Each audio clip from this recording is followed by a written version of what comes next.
Bendizemos o nome do Senhor Jesus. Estamos iniciando mais uma live e hoje falando sobre um assunto que é extremamente pertinente ao nosso tempo, extremamente pertinente à nossa vida cristã, à nossa vida com Deus, falando sobre perdão. E eu quero já convidar aqui, hoje nós estamos com um convidado aqui, ilustríssimo, pastor Sebastião Quintino, que vai fazer parte dessa live hoje. Ele que é presidente do Conselho de Ministros Evangélicos aqui de Conquista e que com muita prontidão nos atendeu nosso convite. Eu quero já convidá-lo para cá. Seja muito bem-vindo. Venham saudar os nossos queridos aqui do nosso público, os irmãos que estão acompanhando pela página do pastor Sebastião. Pastor Sebastião, em primeiro lugar, uma honra tê-lo aqui e quero expressar minha alegria. Que Deus te abençoe muito por ter aceitado o nosso convite nessa tarde. Amém, rapaz. Bom, meu grande amigo, é um prazer muito grande estar aqui na sua casa, na nossa casa, né? Do nosso pai, né? Então, a sua é nossa. Um prazer muito grande. Esse assunto é fantástico e eu sou uma vítima, entre aspas, do perdão, né? Ele me vitimou como cura. E foi muito bom para mim a respeito do perdão. E depois a gente, no decorrer aqui do nosso bate-papo, nós vamos explanar para você, que você vai ver o que é que Deus fez comigo através do perdão. Amém. Hoje a gente vai falar, como foi anunciado, a respeito do perdão, em duas esferas. O perdão no âmbito individual, o perdão no que trata do nosso convívio com os nossos irmãos, e também o perdão de Deus para nós, que é um assunto ainda um tanto questionado, que ainda há muitas dúvidas. Nosso tempo é muito curto, a gente tem apenas uma hora, e a gente sabe que não é suficiente para falar de tudo que envolve essa matéria, mas na medida do possível a gente quer estar falando sobre isso aqui e esperamos sermos abençoadores, amém, para a sua vida. Hoje não vai dar para me estar mais perto da câmera aqui lendo os comentários, lendo as dúvidas que os irmãos vão postando, como normalmente fazemos. A gente até por ter que abrir mais aqui a câmera para pegar as duas cadeiras, a gente afastou um pouquinho. Então eu vou pedir o auxílio aí da nossa turma aqui da igreja, que sempre tem atendido com muita prontidão os visitantes, aqueles que chegam com dúvidas, com palavras aí, vai nos auxiliando também, todos vocês que estão aí. E quero saudar também o público, também que está assistindo aqui pela página do pastor Sebastião Quintino, um público novo. Para quem não me conhece, é o pastor Geisiel Santos. A gente faz essas lives de estudos toda terça e sexta-feira, 4 horas da tarde. E hoje estamos tendo a honra de ter o seu pastor aqui com a gente, celebrando e falando de Jesus.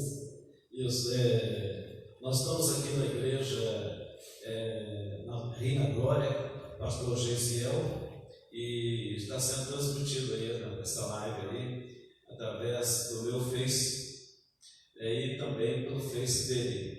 Aí tem uma turma aí que está acompanhando a gente aqui eu não tenho hábito nesse horário não, sabe? É mais à tarde mesmo. Então algumas pessoas, embora a gente mandou, eu acabei mandando aí para algumas pessoas. E então nós estamos aqui com o nosso amigo pastor Geisiel. Um prazer muito grande estar aqui falando dessa live aqui, essa etapa da igreja que ela está atravessando, uma adaptação. Sim, é uma nova forma de pastoreio, uma nova forma de crescer. Na verdade, eu tenho visto esse tempo como um retorno à originalidade. A gente está voltando aos princípios e Deus está nos arrancando todas as muletas que a gente inseriu no Evangelho ao longo dos últimos anos. Deus nos arrancou todas para que a gente voltasse a viver o Evangelho puro, o Evangelho da igreja primitiva, que era o pai e mãe se dando para o filho e adorando junto, um ajudando. Nunca a igreja se ajudou tanto no âmbito financeiro, de cesta básica. Então tudo isso foi despertado nesse tempo. Verdade. Porque você chega com uma pessoa, você vai falar de Jesus para ela, que Jesus lhe alimenta a alma. Tá bom, eu quero conhecer agora o Jesus que alimenta aqui, olha. Jesus que enche minha barriga, Jesus que me deixa ter tonteira, né? Eu quero conhecer esse Jesus também. E aí a gente leva a palavra e leva também o arroz e o feijão. Verdade. Vamos entrar já no nosso tema, hoje falando sobre perdão. E eu inicio com uma pergunta que é: quais as consequências da mágoa? E aí eu falo tanto para o corpo físico, porque é uma série de fatores de doenças que a mágoa pode trazer para o corpo também, quanto para o âmbito espiritual, para a alma. Muitas vezes eu ouvi uma frase há alguns dias que alguém dizia assim: a mágoa ela é um veneno que alguém toma esperando que o outro morra. Porque às vezes a pessoa que te magoou, ela está bem, ela está seguindo a vida, e você está ali se acabando com aquele rancor, se acabando com aquela mágoa. E eu queria falar um pouquinho sobre isso, quais as consequências disso para o ser humano que carrega esse fardo, esse rancor dentro de si. Bom, eu quero começar contando falando uma história da seguinte forma. Conta-se que dois viajantes, né, foram para o interior, e era muito frio, muito gélido, né? E eles caminharam, e um deles ficou no hotel, e o outro resolveu fazer uma caminhada. Estava muito frio, ele encontrou uma víbora, né, uma cobra congelada. E ele então pega e a coloca no bolso do seu paletó. E ele achou interessante o seu achado, né, a sua descoberta. Ele colocou e veio caminhando. Só que com o calor do seu corpo aconteceu o degelo, quer dizer, a cobra ela foi se aquecendo e ele se movimentando, ela o picou. E ele não conseguiu chegar até o hotel onde o amigo dele estava para mostrar que ele havia encontrado uma cobra congelada, uma víbora congelada, e aquela víbora ela era venenosa, e ela o picou, e ele então veio a óbito. Lógico que isso é uma história. Então é isso que acontece, a pessoa guardar mágoa, iras não expressa. Então quando ele guarda tudo isso, é como ele trazer uma serpente venenosa junto do seu peito. E veja bem, eu vou falar sobre por etapas guardar mágoa. Eu era criança, eu tinha. Está sendo o senhor contar esse testemunho. Tá certo? Não, mas eu estou imitando você, Miguel. Eu estou mais bem conta esse testemunho. Tá certo. Você que está sendo para contar esse dia. Eu quero que você escuta o que eu vou dizer para você. É um testemunho meu. Isso aconteceu comigo. Eu tinha 5 anos de idade e meu pai, eu morava no interior do Espírito Santo, e o meu pai pediu para que eu fosse a uma padaria. Era 5 horas da manhã, estava muito frio, então havia um nevoeiro. E criança também ele tem miragem óptica. Eu vi uma vaca no meio do caminho. Eu caminhei talvez uns 10 metros, eu voltei e falei: pai, tem uma vaca no caminho. Aí meu pai disse: meu filho, não tem vaca nenhuma. Tem muita gente que está me ouvindo aí que conhece esse testemunho. Minha família conhece esse testemunho. E eu disse: pai, tem uma vaca? Não tem não, filho. Tá bom, eu acreditei no meu pai. Fiquei com medo da vaca. Eu deveria ter medo do meu pai, não da vaca, você vai entender. Aí meu pai falou: vai. Eu fui pela primeira vez, a segunda vez, a terceira vez, e ele já dobrou o beição dele. Vai, não tem vaca nenhuma. Eu caminhei, eu vi uma vaca, era miragem, eu acredito. E eu vi quando eu voltei, meu pai desferiu um murro, um soco na minha cara. E eu caí, com 5 anos de idade, eu caí. Nisso que eu caí, eu já caí com o rosto cheio de sangue. Eu tentei me levantar. Meu pai então me deu um chute na região baixa e me levantou com um chute. E eu lembro que a mãe dele, obviamente minha avó e um tio que a gente tinha, já deve ter falecido já há muito tempo, que era mais velho que meu pai, e ele agarraram meu pai para tirar o meu pai de cima de mim. E meu pai foi como um leão, destroçando a sua presa. E a minha roupa ficou toda ensanguentada. E minha mãe pega a minha camisa, pastor, e pendura no varal da casa. Pendura no varal da casa, digo, na cerca de arame. Minha mãe pendura aquela roupa como um troféu, mas ela parecia que estava toda metralhada, toda furada, parecia uma peneira. E todo banhado de sangue. A partir daquele dia eu comecei a sangrar no meu nariz. Eu colocava sangue pelo nariz, cuspia sangue. Bom, eu cresci, o Senhor me chamou para o ministério, comecei a pregar, e algumas vezes eu pregando, eu percebi algo quente descendo nas minhas narinas, e eu passava o meu dedo, o dedo sujava de sangue, e eu tinha que interromper as ministrações, no meio da mensagem eu tinha que interromper a pregação, e saía, não podia terminar o culto, porque eu estava sangrando, meu nariz estava descendo muito sangue. E todas as vezes que eu descia, saía sangue no meu nariz. O que acontecia? Eu lembrava, vinha aquela cena. Era como se um filme passasse na minha mente.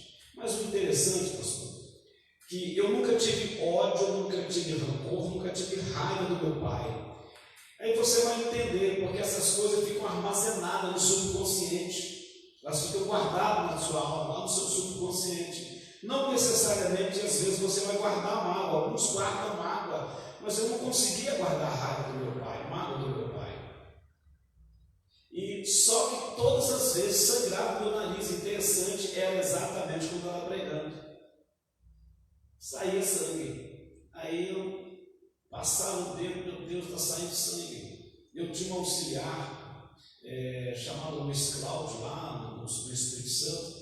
Eu treinei esse menino, ele já a voz dele era semelhante à minha. Eu disse: olha, quando eu quero que você pega o tempo, preste atenção na minha mensagem, você embola nela no jeito que eu estou, você pega o fio da meada para ninguém perder. E quando eu começava a sangrar, eu já olhava para ele e mostrava e passava o microfone. E interessante que as pessoas não sentiam, não sentiam diferença, eles achavam que fazia parte do culto, mas não fazia. Eu tinha que pegar o lenço, pastor, segurava o lenço, apertava um pouquinho e saía correndo. Bom, quando foi um dia, eu já morando em BH, eu pastoreei 15 anos em BH, e de repente estou na minha sala, aí em Betim, a grande BH, aí veio no meu coração: já perdoou teu pai? Eu falei: que negócio é esse? Perdoar meu pai de quê? Aí veio a cena. Eu falei: não, perdoar? Eu não tenho que perdoar. Aí aquela voz insistia: já perdoou teu pai? Eu falei: peraí, o negócio está crescendo. Eu falei: perdoar meu pai de quê? Vinha a cena. Falei: meu Deus, vou escrever uma carta. Não é carta. Eu estou pulando porque eu estou saltando aqui. E aí, pastor, eu fui até o Espírito Santo buscar meu pai. Trouxe meu pai até a minha casa. Falei: tá bom, Senhor, eu vou lá buscar o meu pai. Trouxe meu pai até a minha casa. Quando meu pai, a minha família toda saiu, a minha esposa e os meus filhos saíram, e deixava a chave comigo. Interessante que eles só podiam entrar se eu abrisse a porta. Eu falei: Deus preparou tudo. E eu tranquei o portão, tranquei tudo, eles só podiam entrar se eu abrisse a porta. E aí, eu falei: pai, eu quero bater um papo com o senhor. Ele disse: senta aí, eu quero contar uma história para o senhor. Aí eu fiz igual José, rapaz. Aí eu fui, ó, fui machucando o velho, sabe? Eu disse para ele assim: olha, era uma vez um menino, ele tinha 5 anos de idade. Sabe qual foi o maior erro desse menino, pai? Qual, meu filho? É porque ele estava entre o pai dele e uma vaca. Ele teve medo da vaca, deveria ter tido medo do pai e não da vaca. Essas aí são coisas do ser humano. Então, dá pitadinha de raiva que tá no bar. Aí pra prova, Deus, ainda tem uma pitadinha. Deus é Deus, rapaz. Você entendeu? Então, quer dizer, eu vou perdoar de quê? Eu não tenho que perdoar. Na verdade, eu tinha um ódio, mas lembrava daquilo com tristeza. Às vezes as pessoas acham que isso não é mágico.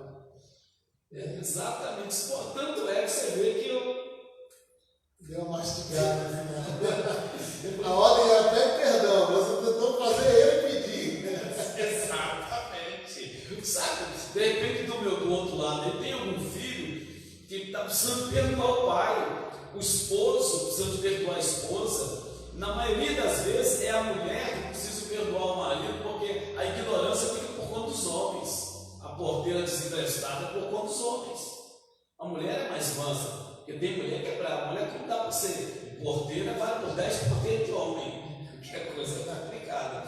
Mas voltando aí então, e aí eu converso com meu pai, eu digo, pai, e aí esse garoto, o pai diz assim, vai na padaria, meu filho, e ele por 3 vezes, ele ia e voltava, assim, 10 metros, tem uma vaca, e quando ele volta, o pai dá um soco no nariz, derruba ele no chão, e levanta ele com um chute na região baixa. E esse garoto cresceu, pai, esse garoto cresceu, começou a colocar sangue pelo nariz, e eu quero dizer para o senhor que esse garoto sou eu. Rapaz, o velho regalou os olhos, 2 batutas de molho. Meu filho, você guardou isso a vida inteira, ele nunca falou para mim. Eu disse, não, pai, eu não guardei isso a vida inteira. Isso ficou morto lá, esquecido. Deus cobrou esse negócio de mim. Eu nem lembrava dessas coisas assim, com mágoa, nunca tive mágoa do Senhor. Mas Deus falou comigo que eu tinha que perdoar o Senhor. E aí, você segura aí, chama seus amigos aí, que você vai ver. E chama seus amigos, passa o zap para ele para ouvir, porque vai ser bênção para você que está ouvindo, bênção para muita gente que vai ouvir isso aí, o finalzinho desse testemunho. E daqui a pouquinho eu vou contar o final, você vai entender que maravilha foi por como que o que aconteceu, o desfechamento desse negócio. Quem reclama que eu faço suspense, deixa um testamento ignorado.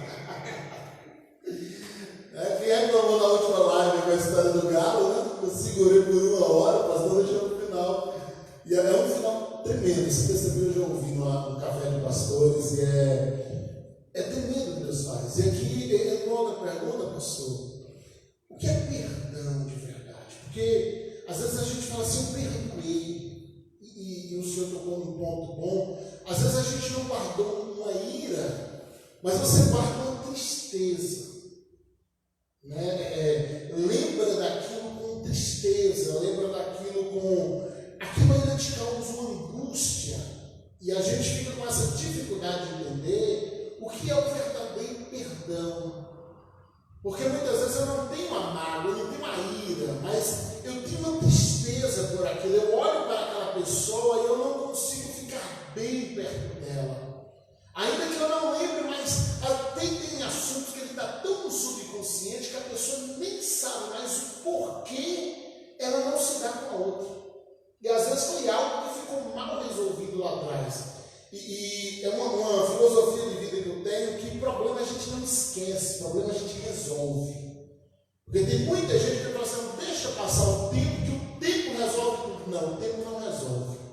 O tempo ele vai fazer com que isso saia do consciente, vá para o subconsciente, e uma vez no subconsciente isso vai ficar muito mais difícil de resolver, porque você passa a não admitir o problema. Foi o que aconteceu comigo, pastor. Escuta só, a falta de perdão adoece a alma. E Davi sabia disso, e ele anelava mais do que nunca pelo perdão de Deus. E você quer ver o que é que diz aqui, Salmo 51, 8, diz assim, fazem-me ouvir júbilo e alegria, para que gozem os ossos que tu quebraste. Então, isso aqui foi por causa do pecado que ele cometeu com Betsabá.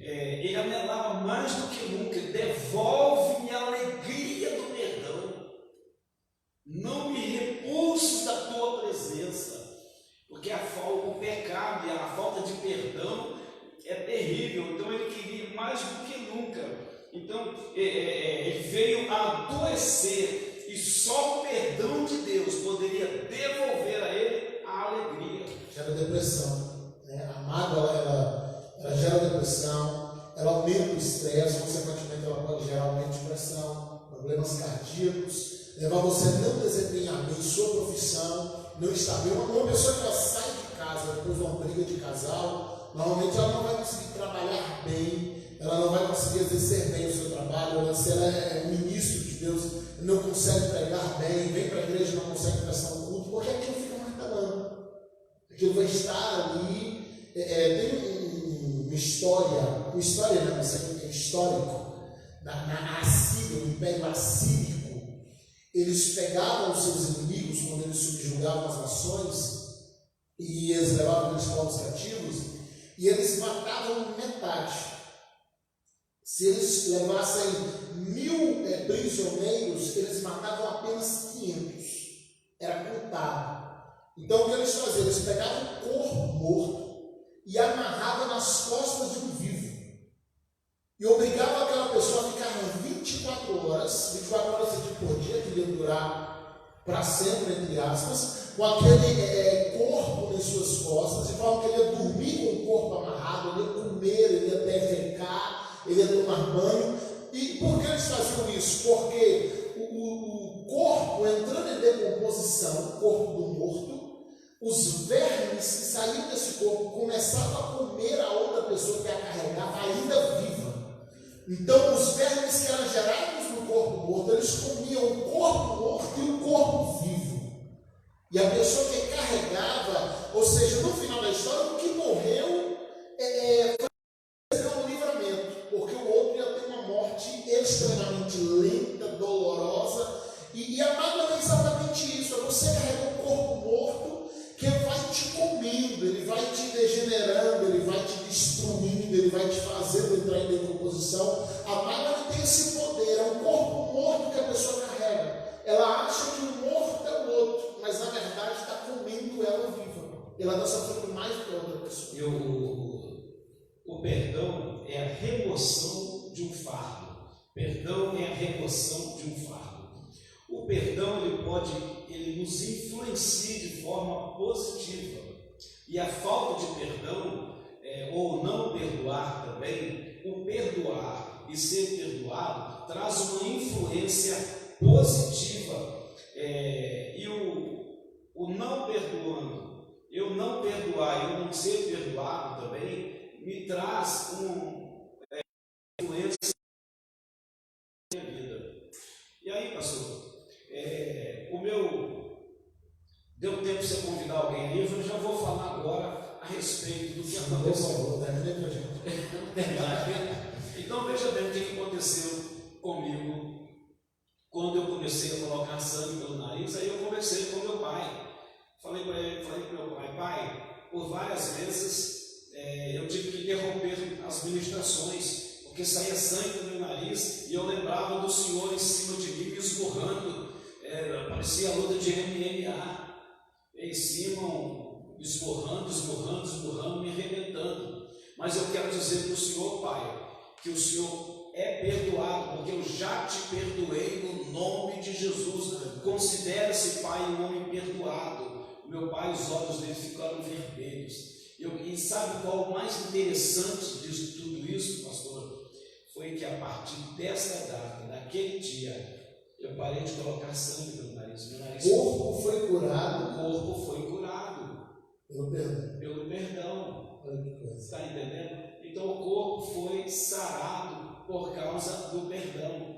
Então o que acontece? O perdão te influencia de forma positiva, porque o perdão ele pode influenciar o seu espírito, produzindo sensação de alívio, leveza, bem-aventurança. Pois quem não é perdoado, ele é infeliz. Davi, lá no Salmo 32, diz assim que os ossos dele já estavam secando, porque ele não sentia o perdão por causa do pecado dele. Mas aí quando ele então chegou ao Senhor pedindo perdão, as coisas começaram a mudar na vida dele. Então o perdão traz cura. De repente, escuta aí, você que está do outro lado, você que é cônjuge, você que tem uma esposa, você que tem um marido, quem sabe você está indo ao médico, já fez exames, o médico não encontrou nada. Você fez todos os exames, tudo que tinha, fez um check-up, e o médico diz assim: está tudo bem, os exames dizem que você está bem, mas você sabe que você não está bem. Médico não trabalha com exame, médico trabalha com exame. Olha, está tudo bem contigo, mas você sabe que não está. Por quê? Porque você não está dormindo. Aí o médico vai ser obrigado a te dar o quê? Dar um ansiolítico. Sabe o que é isso? Está na tua alma, falta de perdão, falta de perdoar. Você precisa, quem sabe, você precisa perdoar o teu padre, perdoar o teu pastor, perdoar o teu pai, tua mãe, teu marido, perdoar teu vizinho. Verdade. É interessante porque assim, nesses casos que a medicina muitas vezes não acha, a primeira atitude, principalmente de nós, e aí eu puxo para a gente pentecostal, te falando, é o diálogo. É o diálogo. E se tem algo que é verdade, e você anote isso aí, porque isso, tem coisas que eu sempre falo aqui, agora eu vou soltar uma chave.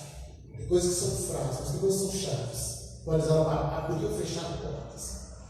A espiritualização de tudo impede até Deus de tratar a nossa humanidade. Verdade. Quando a gente espiritualiza tudo, alguns dias eu fiz uma live aqui falando sobre isso, gente que se acha anjo. Ele espiritual, não, isso aí é o diabo levantando, não. O fato de você espiritualizar as coisas impede Deus de tratar a sua humanidade. O próprio Deus fica impedido de te tratar, porque você espiritualiza tudo. Não é o diabo, é Deus que está. Não é Deus que está permitindo. Às vezes a doença está na alma, acontece que a gente só trata o corpo. E o que não está no corpo, a gente atribui ao maligno. Só que se você pertence a Deus, o diabo não está tendo esse poder todo sobre você.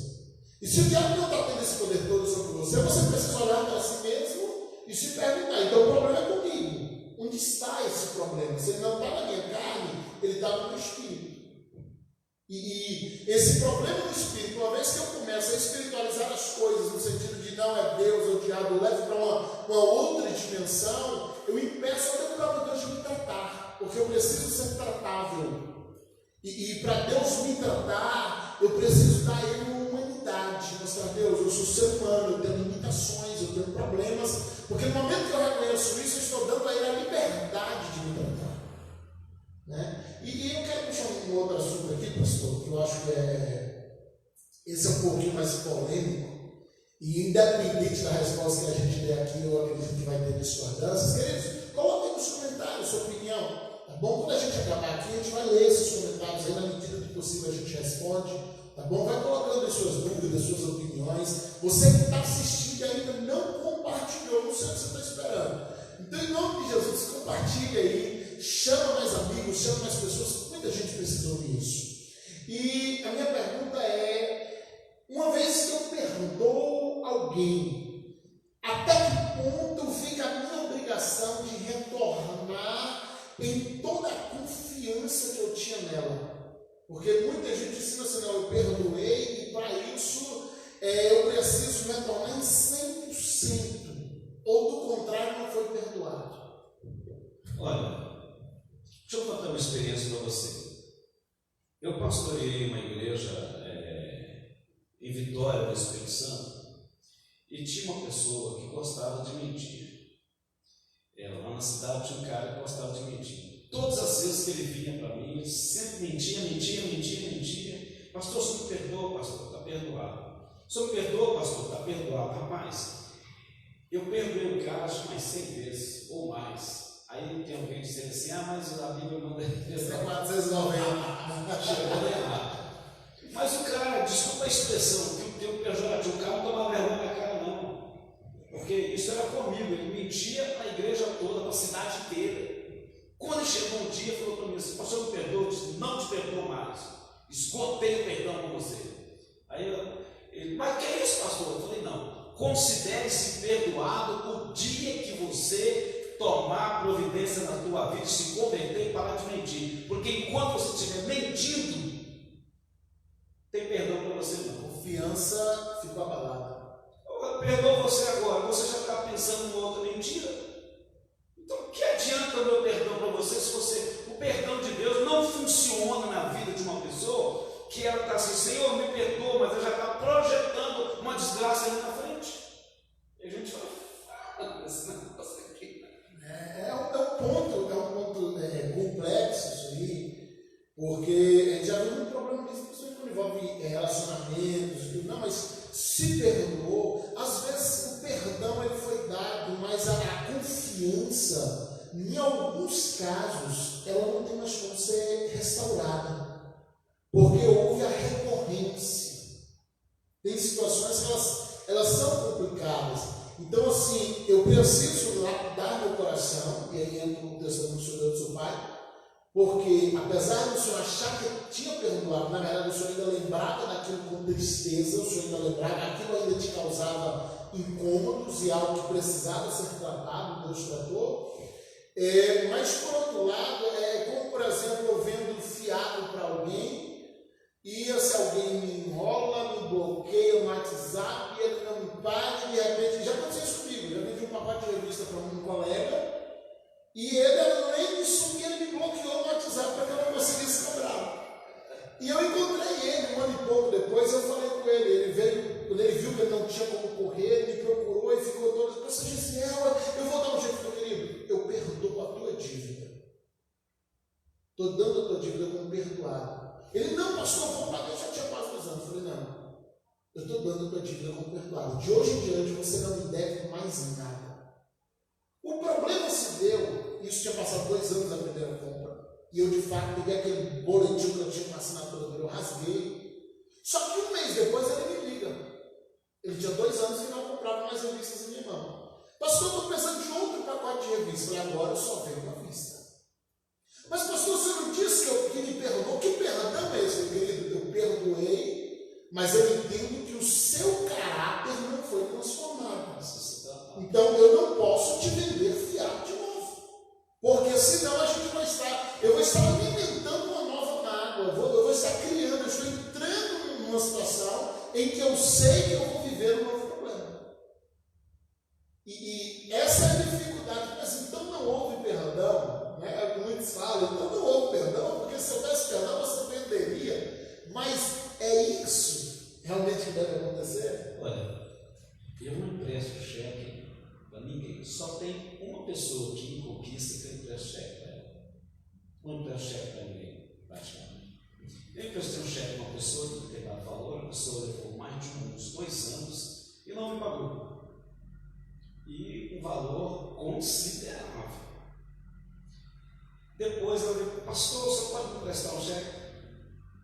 Ele fez a mesma coisa que você. Ele disse, olha, eu não estou com cheque, eu não parei de prestar, eu tenho um cheque para mim, eu não tenho cheque para prestar. E hoje também praticamente cheque é banido, a gente não usa cheque. Sim. Então eu não empresto cheque para ninguém, porque senão você perde o amigo, o cara acaba você perdendo o amigo, ele não é mais seu amigo. E pronto. Então eu não empresto cheque. Perde o dinheiro, colega. Perde o dinheiro, perde também um amigo. Porque tem pessoas que elas não mudam, que o caráter ele é imutável. O caráter não muda. O caráter, para mim, isso é para mim, eu penso dessa forma. Você que pensa de outro jeito, continue pensando de outro jeito. O caráter é como o bisturi de um médico. Bisturi é aquele que ele vai lá, aquele que dá, na hora de fazer uma cesárea, ele vai lá e dá a luz. Mas é o mesmo bisturi também que aborta e mata, tira uma vida. Mas ele não deixa de ser bisturi. É a direção que é dada a esse bisturi é que o torna mal, bom ou ruim. Então, a direção que você vai dar ao teu caráter é que vai dizer se você é um bom ou um mau caráter. Então depende da conduta que você vai exercer para você ter um bom ou mau caráter. Isso é questão de caráter e conduta. Eu penso exatamente desta forma. Respeito, porque quando eu digo que você, digamos que esta interpretação que eu estou dando, essa caráter viesse de você para mim e eu dissesse para você assim, pastorzão, você está errado. Quando eu digo que você está errado é porque eu quero afirmar a certeza da minha razão. Eu não vou querer afirmar a certeza da minha razão com ninguém. Eu digo assim, penso de forma diferenciada. Então você tem direito de pensar da forma como você quer. A faca do açougueiro serve para quê? Você vai lá e corta um bom bife, não é? Mas se passar no pescoço de alguém, também mata, não mata? Então depende da direção que você vai dar, o teu caráter para você ser bom ou mal. Verdade, gente. Uma dificuldade, e fica esse conselho para você que já foi perdoado por alguém. Porque de repente você está reclamando de alguém que não está te perdoando hoje. É interessante porque assim, eu falo quando a gente prega sobre Jó, e aí tem uma brincadeira que eu faço assim, que para cada Jó na igreja tem 3 amigos de Jó. Então, se tiver 40 pessoas no culto, a mensagem de Jó é aplicável só a 10. Tem 30 ali que está do outro lado, né, infernizando a vida do Jó. Mas se você perguntar, os 40 eles vão dizer: não, mas 40 era Jó, Deus falou comigo hoje, eu precisava porque tem gente me afligindo. Então, eu tenho certeza que todo mundo que ouve uma live como essa, o teu coração, ele te tenta no primeiro momento a pensar o seguinte: olha, fulano tem que me perdoar. A gente nunca pensa, eu tenho que me perdoar. Então você que de repente já foi perdoado e talvez não está encontrando mais esse perdão. Poxa, eu queria ser perdoado de novo, mas alguém não me perdoa. Dá uma refletida se você já mudou. Porque de repente você não está recebendo um perdão porque não está havendo mudança. De repente alguém não está querendo te perdoar mais e talvez a palavra não seja nem essa, mas talvez ele esteja querendo te dar uma nova chance. Porque não está havendo uma mudança em você, não está havendo uma transformação. Então não basta eu pedir perdão. E tem uma frase do apóstolo Luiz Hermínio, que eu até compartilhei com o pastor Sebastião antes da live aqui, que ele fala o seguinte: o arrependimento ele não vem quando a gente pede perdão, o arrependimento ele não vem quando a gente, nem mesmo quando a gente abandona o erro. O arrependimento ele é caracterizado quando o erro nos abandona. Porque de repente você pode parar de fazer algo, mas você tem que ficar lutando contra aquilo, porque no fundo você quer fazer aquilo o tempo todo. Aqui você abandonou o erro, você abandonou o pecado, mas o pecado não saiu de você, ele está lá e ele está aceso. Então a gente precisa fazer com que, e como eu sei que o erro saiu de mim, é quando eu passo a odiar o erro. Você já vê aquela pessoa que ela parou de fumar, mas ela ainda aprecia o cheiro do cigarro. Por quê? Ela parou com o cigarro, mas o vício ainda não saiu completamente dela. E é interessante porque ela já está lutando contra o vício, isso é um passo bom. Mas o vício precisa sair. Então, às vezes, acontece exatamente isso com a gente parou de fazer algo, mas aquele algo não saiu da gente. Quando é que eu sei que meu caráter foi mudado? Quando eu passo a tomar nojo daquilo. Quando o fumante passa perto de outro fumante e ele tiver repulsa pelo cheiro do cigarro, então o vício saiu.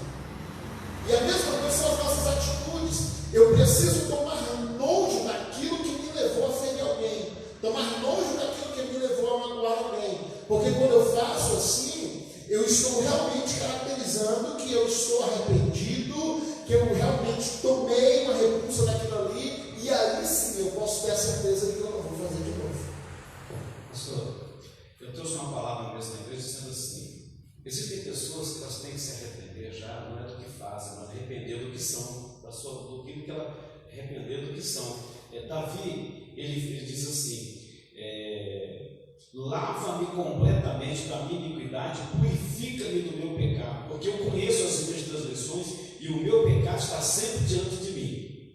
Ele diz ele prossegue: contra ti somente pequei, fiz o que é mal, à tua vista, para que seja justificado quando falares e puro quando julgares. Eis que iniquidade fui formada e em pecado concebeu minha mãe. Então, no 7 ele diz assim: purifica-me com sopo e ficarei puro, lava-me e ficarei mais branco do que a neve. Então eu estava pedindo ao Senhor que o purificasse. Purifica-me, eu preciso ser puro. Então, quando você falou ter nojo do pecado, não é simplesmente, tem pessoas que ela não bebe porque ouviu dizer ou porque leu na Bíblia que é pecado. Você não é simplesmente pelo fato de ser pecado. Eu não fumo, eu não bebo, eu não me prostituo, não é simplesmente pelo fato de ser pecado. Eu tenho apenas a minha esposa, eu amo a minha mulher, a única mulher que eu me deito e vou para a cama com ela é a minha mulher. Eu vou para 41 anos de casada, a única mulher que eu me deitei com ela é única na minha vida. Aí por que eu não tenho outra? Porque é pecado? Não, eu não tenho outra, não é pelo simples fato de ser pecado, não, é porque Deus abomina, Deus rejeita, e eu odeio o que Deus odeia. Eu vi aquela frase que alguém fala assim: se eu não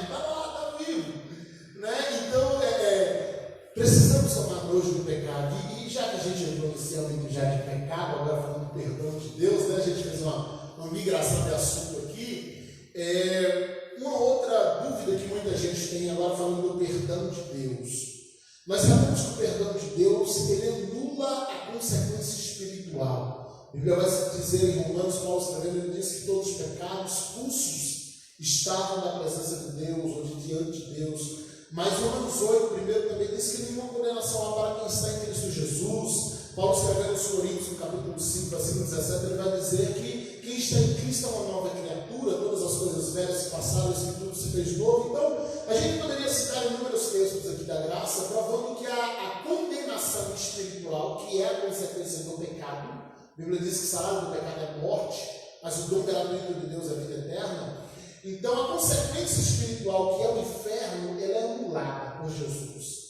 Agora, com relação à colheita terrena, porque há uma outra lei. A primeira lei é a lei da graça, ela diz, não, você não vai mais para o inferno. Mas existe uma outra consequência. Aqui eu volto até lá para Natan com Davi, porque Natan vai dizer o seguinte para Davi: Deus perdoou o teu pecado, mas porque você desse lugar para os ímpios murmurarem, você vai ser punido, ou seja, você vai receber a colheita terrena.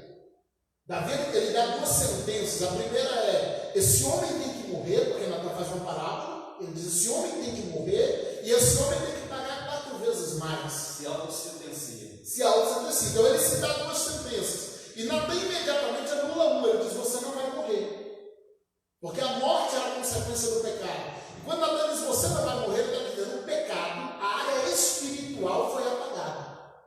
Agora, ficou uma semeadura terrena, que você planta na terra, você vai colher na terra. Então Davi dá duas sentenças e Natan só anula uma. Ele diz: você não vai morrer, mas ele não fala nada sobre pagar 4 vezes mais. Ele matou Urias. Só que Davi, ele perde, porque dentro da terra ele tocou numa família, então Deus tinha que dar uma colheita na família. E ele vai perder logo de cara o filho da Betseba.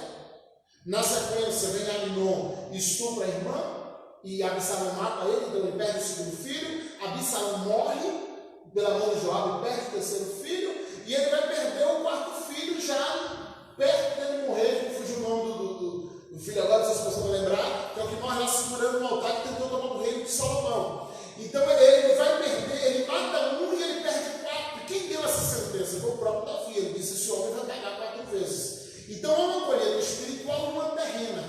Então sabemos que Deus anula o espiritual, mas Deus anula a colheita terrena, pastor? Eu vou responder com uma coisa bem simples. Você está com o teu carro, está arrependido na tua vida, isso, mas você vai lá e derruba meu muro. Ô pastor, você me perdoa? Está perdoado. Agora você vai ali na casa, na loja ali, de material de construção, está perdoado. Vou continuar sendo teu amigo. Vou continuar sendo teu amigo. Te perdoei o susto que você me deu, seu caso me dá no coração, seu sorriso coração teria morrido, porque eu parecia que soltava uma bomba aqui. Agora vai no material de construção ali, compra material, paga o pedreiro e reconstrua. Então, Deus perdoa, Ele não te livra da consequência. Ele livra tua alma, livra o teu espírito, mas a consequência não. A consequência, porque é lei da semeadura. Rapaz, você precisa saber selecionar muito bem as tuas sementes, porque de uma vez lançada na terra, se você lançou limão, você vai fazer careta o ano inteiro, meu amigo. Sabe? Se você não jogar um açúcar nele, jogar uma água para diluir, você vai fazer careta o ano inteiro, porque você não vai colher limão. Se plantou limão, vai colher limão. Então é lei da semeadura. Selecione bem as tuas sementes para você ter uma excelente colheita, porque a colheita, ela é irreversível. Então não tem como. Deus perdoa o teu pecado, mas não te livra das tuas consequências. Porque são 2 plantios. O Novo Testamento ele está repleto de passagens que mostram as consequências, a anulação da sentença espiritual. Tanto é, pastor, que Salmo 51, 11, Davi tinha plena convicção disso, que ele falou assim: olha, não me repulses da tua presença e nem retires de mim o teu espírito. E olha que lá em cima ele já começa chorando. No Salmo 51, o Salmo de lamento, ele começa chorando: me limpa com soco, tem misericórdia de mim, segundo as multidões das tuas misericórdias, me purifica. E lá embaixo ele ainda vai chorando, lamentando, porque ele sabia que a Esse é bem, esse é meadura, né? Então tenhamos cuidado com isso. O filho pródigo, ele vai falar sobre isso. Ele falou: pequei contra Deus e pequei contra meu pai. E às vezes a gente não tem esse cuidado. Às vezes você, não, mas eu estou bem com Deus. Sim, mas e as consequências humanas? Porque é como alguém que ele sai ali e ele comete um crime e ele vai dentro da cadeia aceitar Jesus, ele vai se converter, ele vai ser perdoado por Deus. Sim, Deus vai perdoá-lo. Porém, dificilmente Deus vai chegar lá e falar para o juiz: olha, tem que soltar porque ele já foi perdoado no céu. Não, houve uma colheita, uma semeadura terrena. E da mesma forma que o Novo Testamento está repleto de passagens que mostram a anulação da sentença espiritual, o Novo Testamento também apresenta a lei da semeadura humana. E é nessa lei, a Bíblia vai dizer: olha, Deus não se deixa escarnecer. Paulo escreveu aos Gálatas: tudo que o homem plantar, ele vai colher. Então tenha esse cuidado, porque de repente você está sendo livre do inferno. Amém, glória a Deus. Isso é o mais importante, com certeza. Mas entenda que as suas atitudes, elas vão gerar também uma consequência terrena. Você que de repente trai a tua esposa, você pode pedir perdão. Se você se arrepender verdadeiramente, Deus pode te perdoar, mas a tua esposa não. E você, mesmo sendo perdoado por Deus, perder teu casamento, porque isso é consequência terrena. Vou te contar uma história. Eu não vou... algumas pessoas podem estar ouvindo para até conhecer. Um cara, ele confessou para mim. Ele chegou perto do marido e pediu perdão para o marido, porque a esposa desse cara traiu ele. Ele ficou com a esposa do homem e pediu perdão ao marido dela. E pediu perdão para ela e pediu perdão para o marido, na presença. Aí ele disse assim: bom, a mulher do cara me perdoou e o cara também me perdoou, porque entendeu que foi um deslize. Aí ele pensou assim: bom, a minha mulher vai me perdoar também. Meu amigo, a mulher dele está casada com o outro, meu amigo, largou ele, rapaz. Não é, as coisas nem sempre funcionam assim. E é uma colheita inevitável, né? É uma colheita inevitável. Então, assim, tenhamos esse cuidado. Entenda que a gente não comete, quando a gente comete um pecado, você perde contra os céus e contra a terra. Sempre vai ter alguém ferido aqui na esfera terrena. Sempre vai ter alguém que vai, então, de repente você é um veaco, caloteiro, você estava lá, não pagava ninguém, né? E está seu nome aí devendo na praça, e aí você veio para o Evangelho, você já se arrependeu disso, hoje você compra e paga, e você fala: Deus já me perdoou, sim, mas e aquela conta da vendinha de antes de você ser crente que está lá pendurada até hoje? E aquilo que você tomou emprestado antes de se converter, porque no âmbito espiritual você foi perdoado, mas no âmbito terreno tem uma semeadura acertada. Vai pagar. Tem que pagar. E vai ser a maior prova de sua conversão. Justamente você chegar lá naquela vez e falar: rapaz, há 10 anos atrás, eu comprei aqui R$5 de pão, você confiou em mim, só que eu nunca voltei para te pagar. Eu tenho certeza que sua atitude pode até converter o dono da quitanda. Ele vai falar: rapaz, esse camarada, agora vem conversão, que ele pagou R$5 10 anos atrás. Então tem muita gente que ele está sem crédito para pegar o Evangelho, ele já está bem com o céu, mas ele está sem crédito na terra, porque ele vai pregar e alguém fala assim: rapaz, esse homem hoje ele está aí bancando de bênção, mas há tantos anos atrás ele me deu um calote aqui. E aí entra a conversão de Zaqueu, porque Jesus não exigiu de Zaqueu, mas ele disse: se eu defraudei alguém, eu vou acertar e vou dar mais. Vou dar mais, porque Zaqueu está dizendo: eu já me acertei com Deus, mas eu tenho dívidas com os homens. Como eu vou andar na rua de cabeça erguida? Se eu tenho dívidas aqui na terra, de pessoas que eu roubei, que eu defraudei, pastor, isso vai interferir na minha salvação? Não, como eu disse, no âmbito espiritual você já foi perdoado, a sua sentença espiritual já foi anulada. Mas você precisa estar bem com os homens. A Bíblia vai dizer aqui em Hebreus: seja a paz com todos e a santificação, sem a qual ninguém verá o Senhor. Então essas duas coisas precisam estar juntas. Santificação, ela é precedida de paz com todos. Eu só posso chegar à santificação estando em paz com todos. Né? E aí eu quero tratar de um outro assunto agora, pastor, esse é mais pesado, que é a questão da iniquidade. A iniquidade, ela é um pecado continuado, não é aquele pecado recorrente, que alguém pede perdão de noite, comete de manhã, pede de noite, comete de tarde.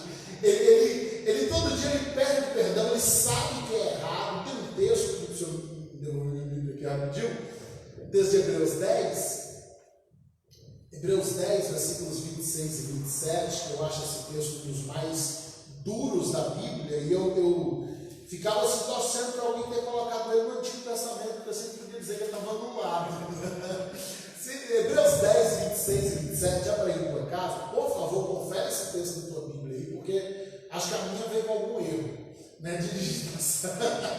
Eu queria muito que esse texto estivesse no Antigo Testamento, porque eu chegaria aqui dizendo, ele está anulado, mas está no Novo, então não dá para anular. Versículo 26 diz assim, ó, porque se pecarmos voluntariamente, ou seja, de pronta vontade, depois de termos recebido o conhecimento da verdade, ou seja, eu sei que é errado, foi um pecado premeditado, não é o caso da falha, eu costumo separar isso até de traição, porque tem traição que ela é uma queda, tem traição que ela é pecado.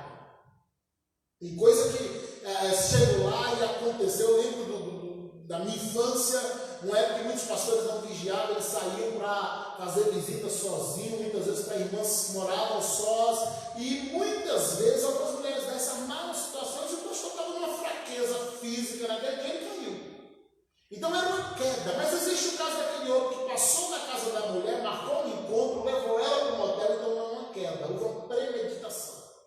Né? Então eu entendo que esse texto ele se aplica a isso. Ele fala um pecado voluntário tendo pleno conhecimento da verdade. E aí o finalzinho fala assim, já não resta mais sacrifícios pelo pecado. Antes, uma certa expectação horrível de juízo e ardor de fogo que há de devorar os adversários. Olha como esse texto ele é fortíssimo. Eu entendo que aqui é uma aplicação de iniquidade, um pecado consciente, continuado, um pecado premeditado, um pecado em que a pessoa sabia exatamente o que estava fazendo, e eu queria te ouvir nesse quesito. Eu quase que eu adiantei, né? Falando a respeito do cara que só vivia mentindo. Não chegou às 500 comigo, não. Mas eu acho que ele perdeu, se for contar de forma genérica, já passou da porta. E eu estava cansado, entre aspas, de dizer para ele que eu não, está perdoado. Pensa num cara que pregava, rapaz. Cara, todo mundo ficava de boca aberta, sentia a presença de Deus, o cara pregando. O cara era santo, não só lá em cima pregando, desceu dali, você não podia crer em uma só palavra do homem. Então, a iniquidade é aquela, eu digo, passar dos limites, rebelar-se contra Deus. A pessoa que tem prazer, ele tem consciência do pecado, é a premeditação do pecado, é aquele que já está, ele se tornou, veja bem, o que eu vou dizer aqui, você pode não concordar comigo, tem todo o direito. Alguns, eu já ouvi uma cantora ser massacrada pelo que eu vou dizer. E eu concordo com essa cantora. Então preste atenção, depois você conversa com o seu pastor no particular. E eu preciso falar isso porque está aqui. Então veja bem, as pessoas que fazem, por exemplo, a minha esposa ela faz bolo, ela não é bolateira. Bolateiro é aquele que vive da prática do bolo. Da panificação são os padeiros. Então quem faz um pãozinho caseiro lá para a sua família, ele é padeiro? Não é, ele faz um pãozinho. Então pecado é um tropeção. Pecado na minha vida tem que ser um tropeção, ele não pode ser uma prática. Então quem vive na prática do pecado, ele é pecador. Então pecador é aquele que vive na prática do pecado. Eu entendo assim, eu penso assim, eu tenho esse entendimento. Eu falo essas coisas lá diante do povo onde eu estou. Então o João, ele até diz que quem tem a semente divina, ele não vive na prática do pecado, porque quem está nele é a semente divina. Então a pessoa, ele não é uma pessoa iníqua, porque nele está a semente divina. E quem tem a semente divina, ele não vive pecando, quer dizer, ele não é pecador, ele peca. O pecado tem que ser nele um acidente de percurso, não uma prática diária. Uma vez que é uma prática diária, ele tem conhecimento como que Deus vai perdoar um cara que classe ele apronta aqui, ele trai a mulher de manhã, já está pensando qual mulher ele vai trair de novo. Não há perdão por esse pecado enquanto ele não mudar a sua natureza, enquanto ele não pedir, Senhor, muda-me, Senhor, completamente, tem misericórdia de mim, porque se ele tem que se arrepender daquilo que ele é. Então eu vejo exatamente desta forma. Eu respeito, caso o pastor pense diferente, ninguém consegue brigar comigo, eu digo assim, você está errado. Não, olha, eu penso diferente. O pastor, pode ser que o pastor pense até diferente, mas eu tenho esta linha de pensamento, e isso é bem interessante. Então eu vejo exatamente desta forma. Neste texto aí eu vejo isso. São pessoas que elas têm prazer no pecado. O pecado na vida dela tornou-se já um orgasmo constante na vida dela, o pecado. A gente vai fazer uma analogia aqui, usando algo que o brasileiro conhece bem, que é futebol. Pecado, na sua etimologia, ela é errar o alvo. Pecado, ele tem essa interpretação de errar o alvo. Então, por exemplo, o jogador de futebol, um atacante, quantas vezes a gente ouviu isso de comentaristas? Poxa, o fulano está no meio sem fazer o gol. Parece que o pé está torto, ele só chuta para fora. Só que é diferente essa pessoa que ela está tentando acertar e ela está errando.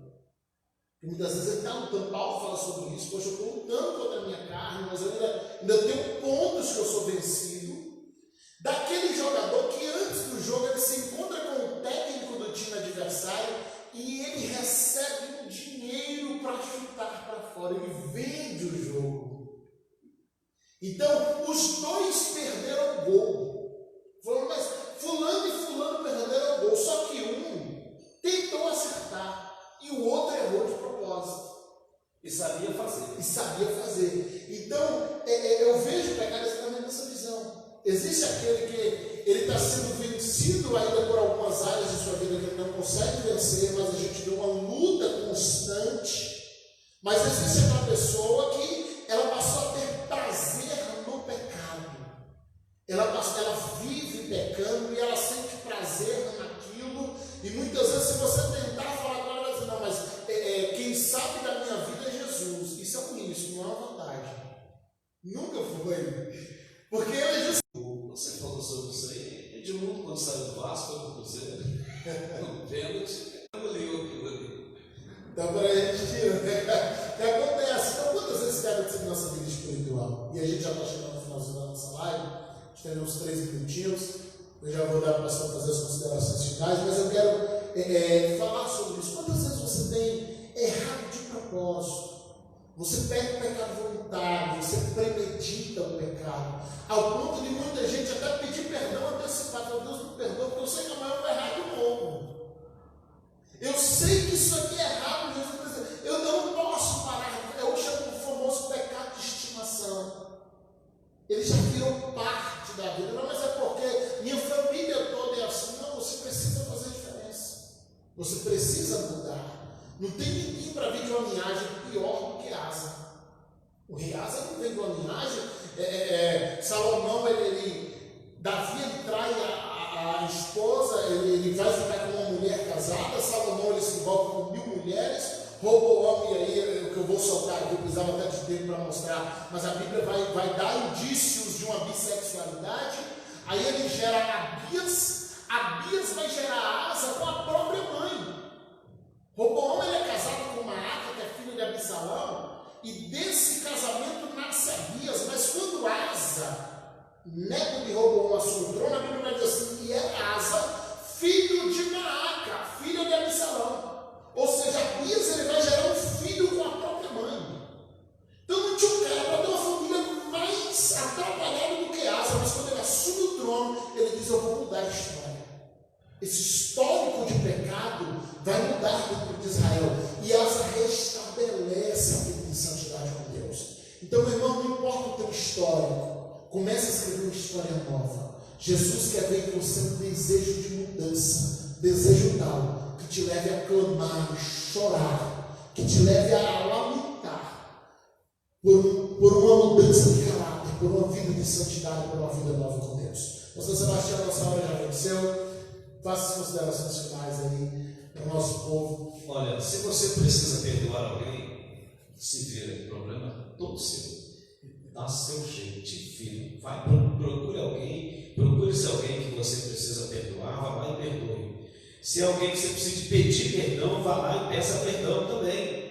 E se você precisa do perdão de alguém, corra atrás. Se você precisa do amor de Deus, não pense duas vezes, corra, porque Deus amou o mundo de tal maneira que deu o seu único filho, para que todo aquele que nele crer não pereça, mas tenha vida eterna. Olha, corra atrás, porque Deus está aqui para perdoar você, para abençoar a sua vida. Pastorzão, foi bênção, meu. Obrigadão. Eu que agradeço por ter aceitado. Obrigado a todos vocês que estão até agora com a gente. Você que ainda não compartilhou, compartilha aí antes de sair.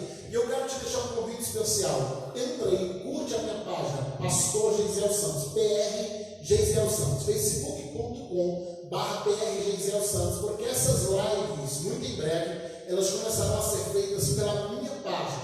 Os cultos permanecerão pela página da igreja e essas lives serão feitas pela minha página. Então você precisa curtir essa página para você continuar acompanhando essas lives que acontecem toda terça e toda sexta, 4 horas da tarde.